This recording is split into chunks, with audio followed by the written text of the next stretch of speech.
kulanti wanaagsan daawadayaal meel kastoo aad naga daawanaysaan ku soo dhawaada barnaamijka bandhiga oo xilligan si toos ah idinkaga soo gudbinayno istuudiyahaanu ku leenahay magaalada London maalmaha Isniinta, Talaadada, Arbacada iyo Khamiista.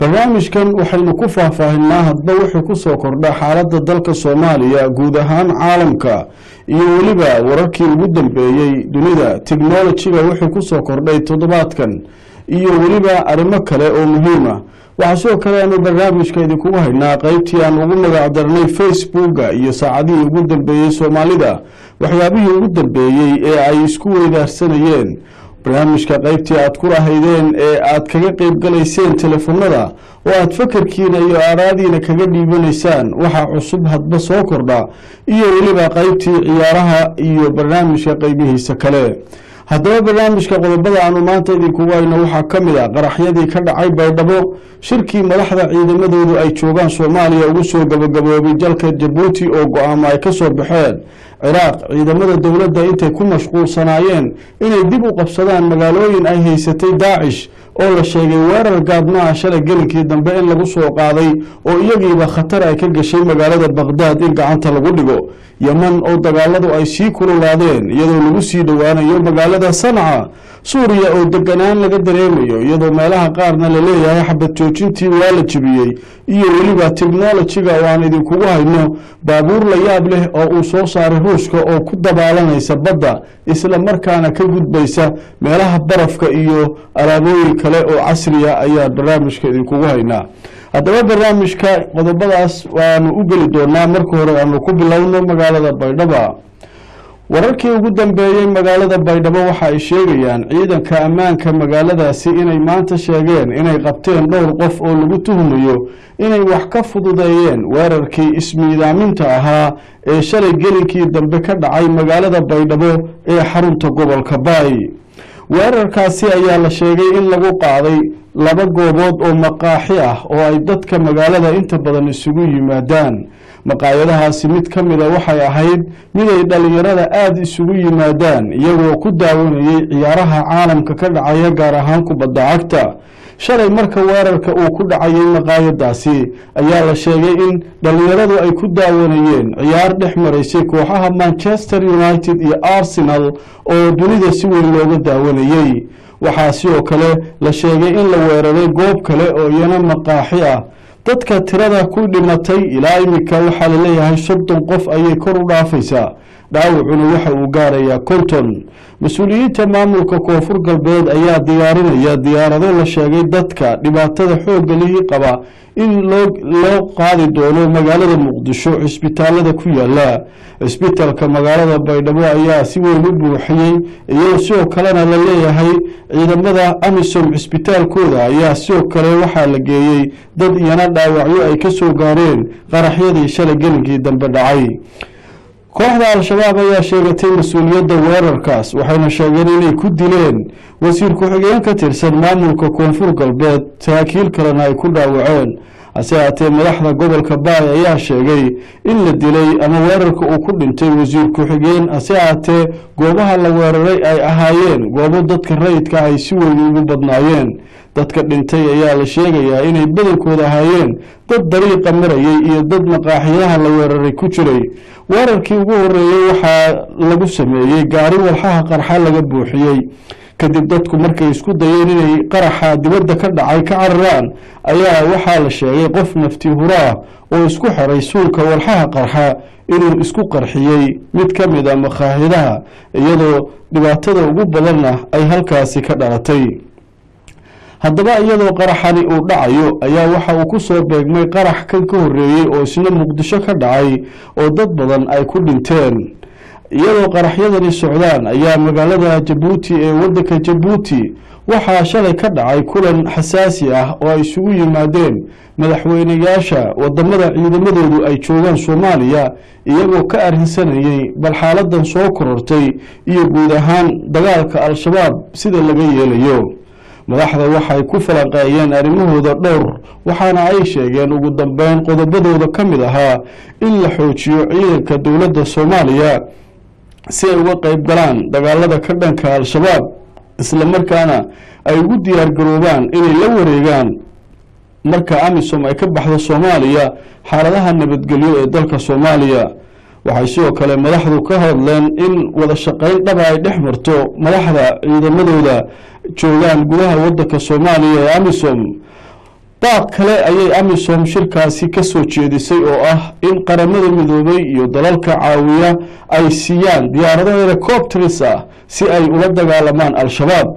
waxay sheegeen dalabkaas inay mar hore gudbiyeen balse ilaa iminka aan la siinin. waxayna sheegeen haddii dalabkaas aan laga jawaabin oo diyaarado dagaal oo helicoptera aan la siin amisom in amisom ay dib uga fiirsanayso inay ka shaqeyso soomaaliya sababo la xiriira amnigooda oo ay baqdin weyni soo food saartay. arrimahaasi ayaa ka soo baxay shirka iyadoo sidoo kalena amisom ay dalbatay in 20% mushaarooyinkoodii ay ka gooyeen beesha caalamka in dib loo siiyo haddii kale waxa ay sheegeen in ciidamadu ay niyad jabi doonaan. haddaba arrimahan soo kordhay ayaanu jecelnahay barnaamijka inaynu kula wadaagno injineer maxamed maxamuud cali oo ka mid aqoon-yahanada soomaalida si weynna uga faalooda hadba wixii ku soo kordha xaaladda dalka soomaaliya. injineer maxamed iminka waxaa joogaa magaalada london. maxamed waxaad iga warantaa waad u jeedaa qaraxyaa dhacaya dowladdii soomaaliya waxa ay leedahay amnigii magaalada muqdisho waxaan ku wareejinaynaa gobolka banaadir. nabad sugidii iyo booliiskii iyo wasiirkii amniga ayaa isku raacay. amisom waxay leedahay diyaarado haddaan nala siin soomaaliya kama shaqeyn karno iyagoo taangiyo wata. arrimahan marka la isku soo duubo maxay kuula muuqataa? bismillaahi araxmaani araxiim. marka u horeyso waxaan taxsi u dirayaa dadkii ku geeriyooday baydhabo iyo muqdisho ayaan taxsi u dirayaa. waxaana la xanuunsaday hadal uu yiri madaxweynaha dowlad goboleedka koonfur galbeed uu yiri si layskaga ilaaliyo qof kula mid ah oo soomaali ah waa adag tahay. waa hadal dhab ah laakiin nadaar waxaa loo baahan yahay bahasha horta in hoos loo daadego. mushkiladahan oo haddii haddaa ku horeeyo amison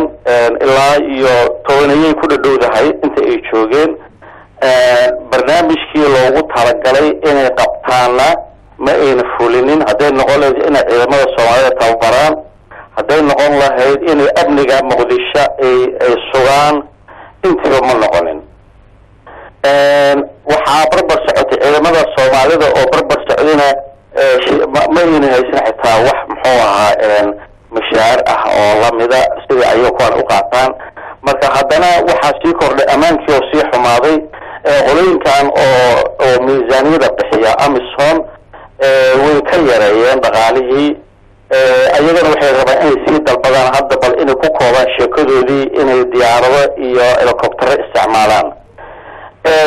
horta diyaarado waxaa loo qaataa ciidan oo haysta hubkan oo meel fog wax ka tuura ayaa diyaarada loogu talagalay. nimankaa niman qoryo haysta waaye iyo miinooyin gacanta ah. waxay ahayd amison inay ka hor tagaan ay toos u la galaan dagaalka. laakiin muxuu ahaa qorshaha ayaga ay rabaan waxay rabaan inay helicoptero qaataan. helicopterada dadka ay duqeynayso kulliba dadka maasin baa meesha ku baaba'ayo. laba arrin baanu u kala qaadaynaa. midda amisom iyo shirkii jabuuti waa usoo noqonaynaa. xalay magaalada muqdisho shir baa ka dhacay oo shir guddoominayay madaxweyne xasan sheekh golaha wasiirada. intuusan madaxweynuhu imanin shir kalaa dhacay oo biliiskii iyo nabad sugidii iyo wasiirkii amniga iyo ay ku kulmeen laleeyahay maamulka gobolka banaadir ayaa amnigii hadda lagu wareejinayaa wixii ka dambeeya maadaama ay dhowr jeero hore iyaga dalbadeen. marka arrinta amisom aan usoo noqono. arrintan muqdisho iyo dowladdii oo leh gobolka banaadir baan ku wareejinaynaa maamulkeeda. maamulka gobolka banaadir in lagu wareejiyo amniga muxuu ka bedeli karaa? wax uu ka bedeli kara ma jirto. meeshan waxa weeyaan ninkan oo muxuu ahaa taliyaha muxuu ahaa ciidanka sirdoonka iyo nabadgelyada ayaa nabad sugidda ayaa waxa waaye wuxuu leeyahay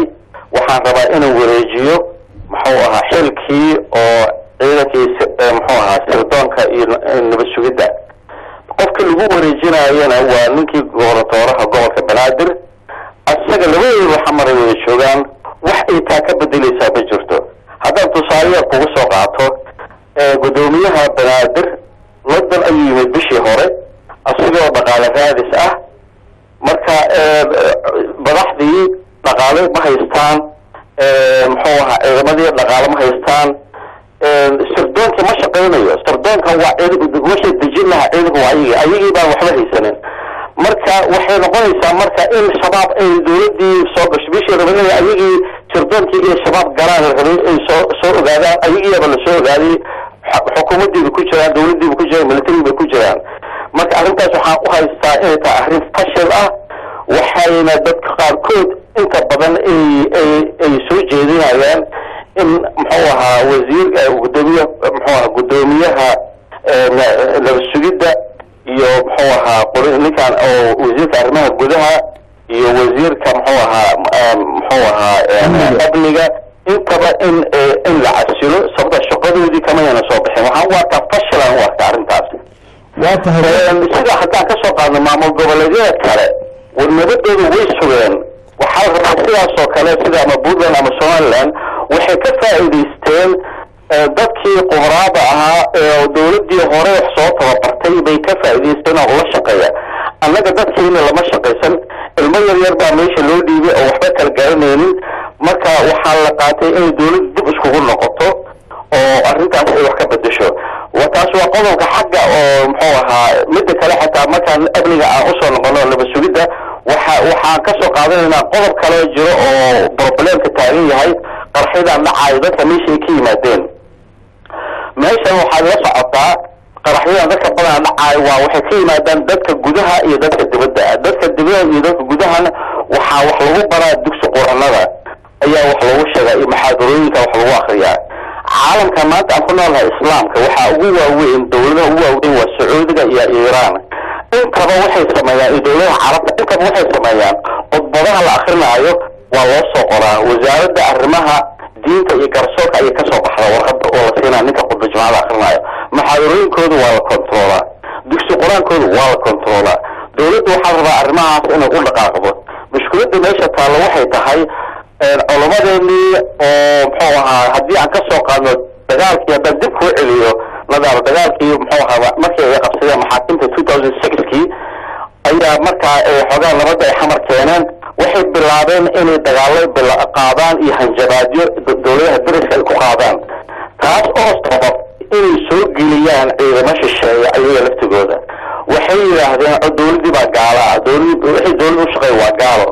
waxaa dhacday muddo kadib ayagiiba haddana dowladda qabsaday nimankii shalay dowladda waa gaalo lahaa dastuurka waa xaaraan lahaa baa hadda mar labaad ayagii soo noqdo madaxweyne loo noqday waxaa loo baahan yahay haddii cadaalad la raadinayo qolooyinka noocaasa iyo wixii iftooday oo yiri dowladda dastuurkeeda waa xaaraan oo haddii aan ka socdo qaarkood injineer adoo mahadsan waqtiguna aad buu gabaabsi noogu yahay marka waxaan rabay maadaama aad hadda sharaxday qaraxyadan iyo dowladda iyo fakarkaaga aad ka dhiibatay oo aad tiri dowladdu sidan ku shaqaynaysa waa inay wax badan bedeshaa arrinta ku saabsan Amisom ayaa shalay shirkoodii lagu soo gabagabeeyay Djibouti sheekada aadka loo hadal hayo oo warbaahinta ay ka hadlayso waxay tahay Amisom waxyaabaha qodobada ay soo saartay waxa kamid ah hadii diyaarado helicopterisa oo kuwa dagaalka ah aysan qaramada midoobay iyo wadamada caalamku aysan nasiinin si aan shabaab ula dagaalano howlgalkeena waan ka fiirsanaynaa macnaheedu uu yahay waan isaga tegaynaa Soomaaliya ma kula tahay awood weyn oo taangiyo haysata oo sida Amisom u hubaysan tahay oo kale u hubaysan inay ka soo horjeedo ma kula tahay maxaa ku qasbaya Amisom inay tiraado in diyaarado aan helna maahane howlgalka ma wadi karno taa macnaheedu muxuu yahay Amisom operation-ka ay ku jirtay Soomaaliya way fashilantay sababtoo ah looma baahna diyaarado iyo helicopter meesha ma joogaan dadka la dagaalamaya shabaaba taangi ma haystaan taangiyo iyo qalabkan oo meel fog wax ka dira ma haystaan diyaaradahan waxaa loogu talagalay kuwa noocaasa loogu talagalay nimanka niman qoryo wato waay haddii wax la rabo in la islaaxiyo haddii la rabo inay dawladdii ay mataqaano meel gaarto waa inay arrimahaasi meel isla dhigaan oo ay daacad ka noqdaan unisomna lagu qasbo la yidhaahdo haddii aad wax qabanaysaana waxa la qabto dawladdana arrintaasi way gabtay waxaan u malaynayaa arrintaasi in oo haba yaraatee wax ka soconaa jirin ugu dambeyntii mawduucan su-aal kaleon kaa weydiinayo qodobadii shirka jabuuti ka soo baxay waxaa ka mid a ciidamada soomaaliya in hadda la diyaariyo si ay ugu diyaar garoobaan amisom markay baxdo inay la wareegaan ammaanka waddankooda ciidamada soomaaliya iyo amisom wada shaqayntooda in la xoojiyo 9 sano ayay amisom joogtaa maxay arrintaa hore uga shaqayn weyse in ciidan soomaaliyeed la dhiso waxaan ognahay ciidamo badan oo inta lasoo tababaray daryeel waaye iska kala tegey marka arrintan maxay u muuqataa hadda maxaa keenay in la yidhaahdo 9 sano kadib ciidan soomaaliyeed in la habeeyo ayaan rabnaa meesha waxaan ogaanaynaa xilligii oo ay soo galeen waddanka la rabay inay wax la bilaabo dawladda arrintaasi way ka gabtay hawshaasi inay arrintaasi priority siiso waxay isku soo koobeen madaxtooyadii waxay isku soo koobeen meelihii ay ka shaqaynayeen xukuumadda marka muxuu qolooyinkan wax howla ay qabanayeen ma jirto intaa waxay ku qaban waayeen oo amisom ay ciidamada soomaaliya ku diyaarin waayeen anima filaayo inay hadda wax ku diyaarinayaan sababtoo ah waxa weeyaan hadda waaba gabagabo 10 sano joogeen wax ka soo naasacad ma jiro nabad laguma hayo xamar meel kasta ay joogaan waa kaasa dadkiina way ku gumaadeen gado oo xataa haddii la yidhaha xasan waxaa laga rabay inuu yidhaahdo madaxweynaha dadkii oo ku dhintay ee soomaaliyeed cadda ku dhintay gado waa ka xunnahay inuu adliis yidhaahday ahayd kuwan xitaa dawladda oo ayaga ku dhintay oo martaba waa xitaa laftigoodii waa un dad ayaga labadu raadinayay oo meesha u jooga inay uun shabaab la dagaalamaan marka adduunka dhamaaba isku qasan muxuu ahaa nadarow waa tahay aad iyo aad baa u mahadsan tahay kaasi wuxuu ahaa injineer maxamed maxamuud cali oo barnaamijkeena bandhiga maanta marti noogu ah injineer qadka telefoonka kusii jir waxaan u gudbi doonaa dhowr qodob oo kale oo muhiima oo ku saabsan xaaladaha caalamka iyo meesha ay marayso markan waxaan gelaynaa arrimo ku saabsan Serbia oo mudaharaad ka dhacay iyo waliba Ingiriiska oo iyana sabtidii mudaharaad weyn uu ka dhacay haddaba mudaharaadyadaan ayaa macnaheedu waxaa lagu sheegay inay tahay dadkii dunida oo ay ka hor timid dagaaladan socda dadkan la leynayo maalin walba iyo mashaakilkan soo kordhay haddaba aan ku horumarno Serbia ayaanu ku horumaraynaa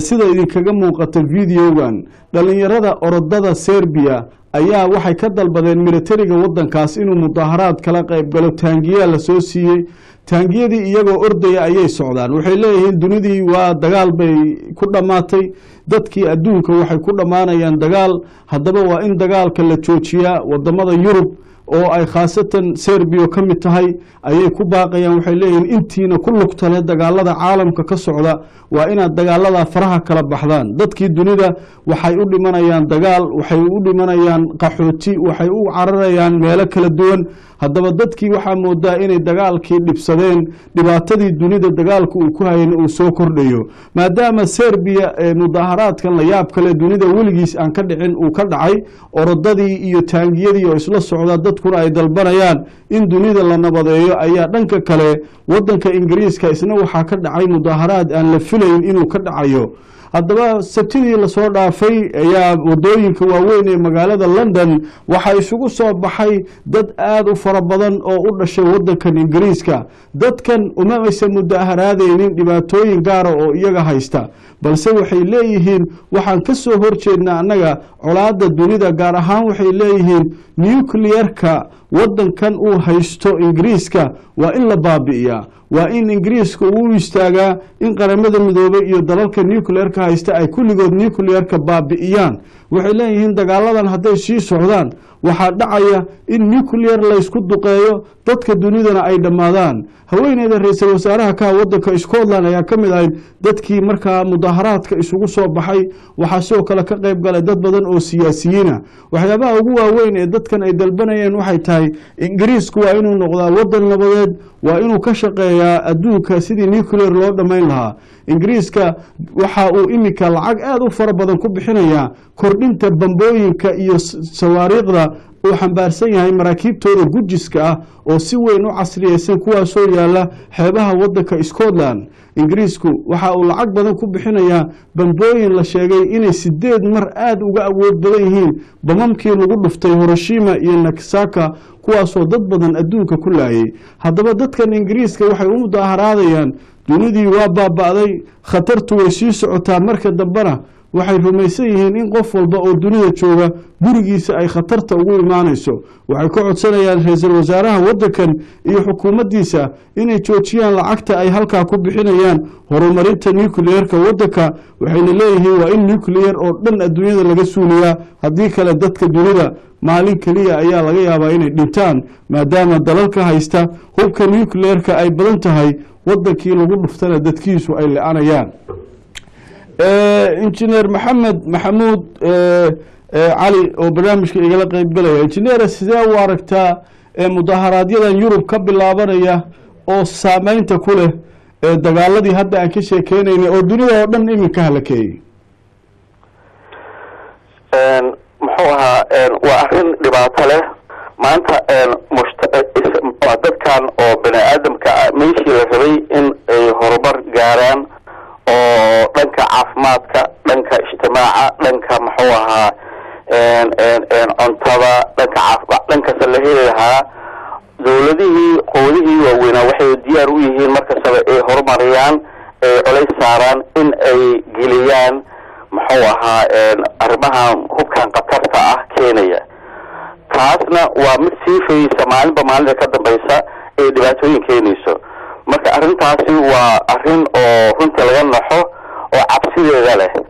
meel kasta aad joogtana cabsidaas waa imanaysaa sababta bahashaas haddii la tuuro meel aad ku badbaadaysaa ma jirto kulli aniga saasaan qabaa waa taa injineer su-aasha muhiimka aan kaa weydiinaya arrintan waxay tahay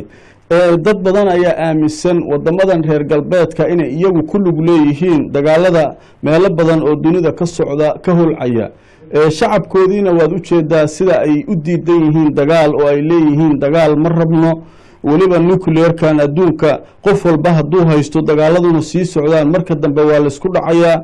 waa tii hadda laga baqayo Suuriya in dagaal culus oo kii saddexaad uu ka qarxo oo Ruushka iyo wadamada kale reer galbeedka isaga hor yimaadaan arrimahan ma isleedahay dawladuhu dib way u eegi doonaan rabitaanka shacabkooda oo ah in colaadaha dunida laga shaqeeyo in la joojiyo way ka mid tahay hadda heshiiskan oo xabadjoojinta Syria waa waxyaabaha arrimahan saameynaya ay wada arkeen dhibaatada soo socoto xabadjoojinta inta socotayna waa taad aragtay oo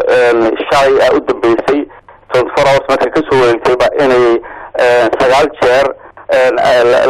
la muxuu balantii laga baxay oo duqeyno bilaabatay ama ha noqoto dhanka Turkiya ama ha noqoto dhankan oo dawladda oo Syria ama ha noqoto qolooyinkan kale oo muxuu ahaa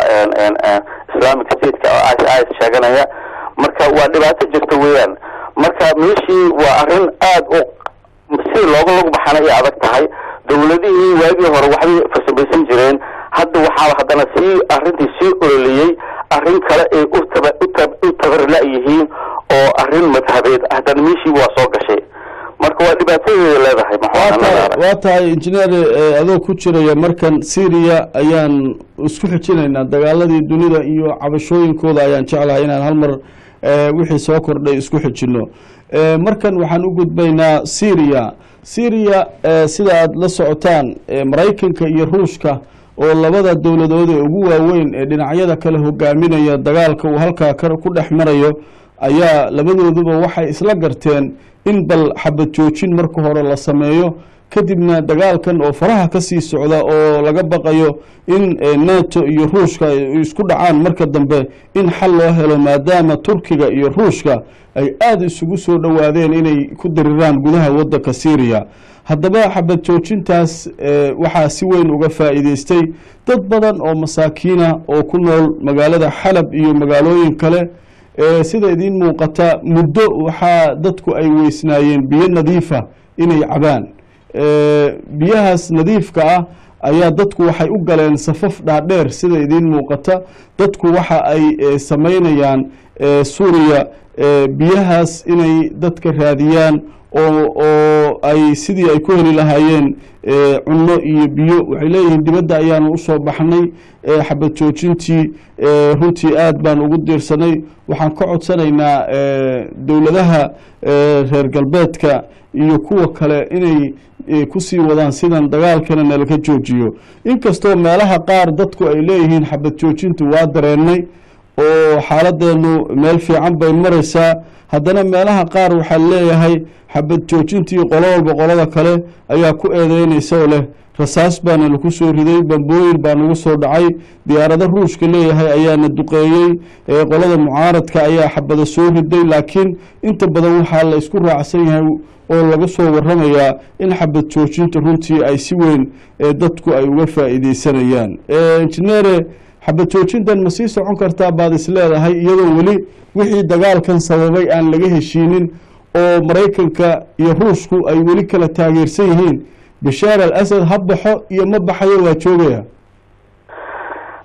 arrintan muxuu xabad joojinta ah waa un muddo gaaban weeyaan laakiin mid sii istaagaysa ma aha problemkana mid joogsanaya ma aha sababtoo ah mushkiladda jirta waxa weeyaan qolooyinkan dowladda ka soo horjeeda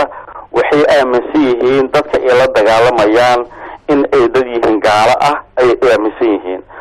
mushkiladda meesha jirta waxa weeyaan dowladihii oo muxuu ahaa waaweynaa qoodii weynaa ruushka iyo maraykanka waagii hore waxaa laga yaabaa inay arrimo markay meel aadaan ay isku qabtaan ay ka heshiiyaan ay ka dhameeyaan laakiin maanta meesha ay faraha la soo galeen meel saa ku dhammaanaysa ma aha